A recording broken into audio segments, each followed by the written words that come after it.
आप कभी न कभी डेटाबेस का नाम सुने होइएगा। जब डेटाबेस का नाम सुनते हैं तो मन में सवाल आता है कि डेटाबेस इतना ज़्यादा इम्पोर्टेंट क्यों है? आपको डेटाबेस के बारे में जानकारी क्यों होना चाहिए? कौन-सा डेटाबेस बहुत ज़्यादा पॉपुलर है और इस डेटाबेस से हमें और आपको क्या फ़ायदा होने वाला है?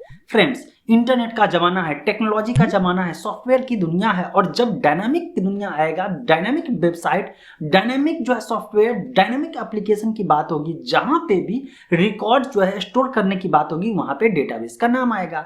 तो ऐसे में डेटाबेस का पहले मीनिंग समझना बेहद जरूरी है, क्योंकि जब आप जो है एमएस एक्सेस हो गया, माई हो गया, मारियाडीबी हो गया, ओरेकल हो गया, एटसेट्रा बहुत सारे जब डेटाबेस का नाम सुनते हैं तो मन में हिट होता है, आखिर डेटाबेस की जरूरत हमें और आपको होता क्यों है, क्यों इसके बारे में जानकारी होना चाहिए। देखिए, डेटाबेस का सिंपल सा मीनिंग है collection of data in structure way, मतलब कि ऑर्गेनाइज्ड वे में अगर डेटा कलेक्शन होता है तो इसको उस जिस सॉफ्टवेयर के थ्रू किया जाता है उसको डेटाबेस कहा जाता है। अब इसको नहीं समझे, चलिए सिंपल भाषा में समझते हैं।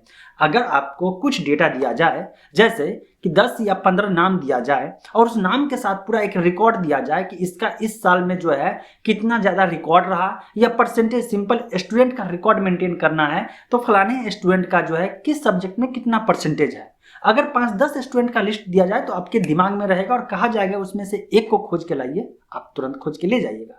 लेकिन अगर आपके पास जो है 5 लाख स्टूडेंट का रिकॉर्ड दे दिया जाए और उसमें कहा जाए कि फलाने स्टूडेंट का जो है रिकॉर्ड खोज के लाइए, अब आप पसीना एकदम चुएगा और कहेंगे यार ये तो बड़ा डिफिकल्ट है। तो फिर क्या करेंगे इसके लिए आप उसी डेटा को ऑर्गेनाइज वे में इस तरह से रखेंगे, इस तरह से ऑर्गेनाइज करके रखेंगे जिससे कि बहुत ही आसानी से सेकेंडों में उस डेटा को एक्सट्रैक्ट करके उस इंफॉर्मेशन को आप कहीं पे भी दिखा सके जब जरूरत पड़ेगा तो। अब इसको जो ऑर्गेनाइज वे में करते हैं तो एक सॉफ्टवेयर के थ्रू करते हैं और उस सॉफ्टवेयर को डेटाबेस कहा जाता है, क्योंकि डेटाबेस में जो है डेटा स्टोर किया जाता है और स्टोर करने का जो तरीका होता है बहुत ही एकदम परफेक्ट ऑर्गेनाइज वे में होता है।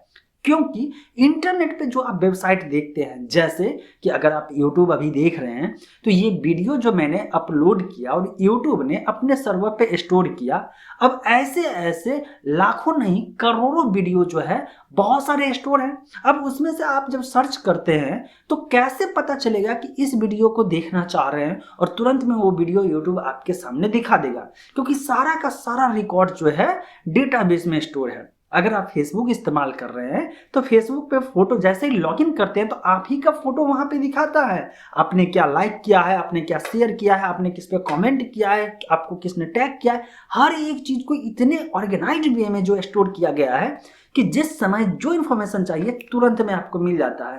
गूगल पे सर्च करते हैं और तुरंत में वो इन्फॉर्मेशन आपको मिल जाता है। तो ये सारे जो डेटा है ये ऑर्गेनाइज्ड वे में एक सॉफ्टवेयर में जो है पूरा मेंटेन होता है और उसी सॉफ्टवेयर को कहा जाता है डेटाबेस, है ना। तो ये वेबसाइट पे तो लागू होता ही होता है, साथ साथ जो सॉफ्टवेयर है उसमें भी होता है। जैसे कि अगर आप विंडोज ऑपरेटिंग सिस्टम इस्तेमाल कर रहे हैं तो उसमें बहुत सारे ऐसे सॉफ्टवेयर होंगे जहां पे आप कुछ एंट्री करते हैं फिर सेव करते हैं, और जब सेव करते हैं और फिर उस डेटा को एक्सट्रैक्ट करना चाहते हैं तो वो जो है डेटा वही एमएस एक्सेस वाला जो डेटाबेस होता है ना उसमें स्टोर रहता है, वहां से एक्सट्रैक्ट हो जाता है। वहां पे डेटाबेस का इस्तेमाल एमएस एक्सेस के रूप में किया जाता है। सुनते हैं ना कि फलाना जो है आदमी है या कोई संस्था है या कोई कंपनी है, उसने किसी सॉफ्टवेयर वाले कंपनी से एक अपना सॉफ्टवेयर बनवाया है और वो जो है विंडोज में इंस्टॉल किया है, अब जो है उस सॉफ्टवेयर से वो काम कर रहा है। तो वो जनरली क्या करता है, वो डेटाबेस एमएस एक्सेस के रूप में चूज करता है और उसी में सारा का सारा रिकॉर्ड मेंटेन करके रखता है। तो डेटाबेस बहुत कमाल का चीज है और भविष्य में डेटाबेस से रिलेटेड जितने भी जॉब है वो हमेशा से बढ़ते चला जाएगा, क्योंकि इंटरनेट और टेक्नोलॉजी और सॉफ्टवेयर की दुनिया रहेगी और सारा रिकॉर्ड मेंटेन होगा डेटाबेस में। इसीलिए आप सभी लोग कोई ना कोई एक डेटाबेस जरूर सीख ले, आपका करियर उज्जवल रहे। और अगर आपको डेटाबेस में बढ़िया सा पकड़ है ना, एकदम बढ़िया सा नॉलेज है, तो आपका सैलरी भी अच्छा खासा मिले। तो अब फाइनली बताइए, डेटाबेस का जो मैंने एक्सप्लेनेशन आपके सामने रखा है ये बढ़िया से रखा ना, समझ में आ गया ना कि डेटा को ऑर्गेनाइज वे में रखना ही एक तरह से डेटाबेस का काम होता है। और जिस सॉफ्टवेयर की मदद से किया जाता है उस सॉफ्टवेयर को कोई नाम दे दिया जाता है फलाना डेटाबेस करके, है ना। चलिए अब अगला वीडियो किस टॉपिक पे बनाऊं नीचे कमेंट जरूर करिए।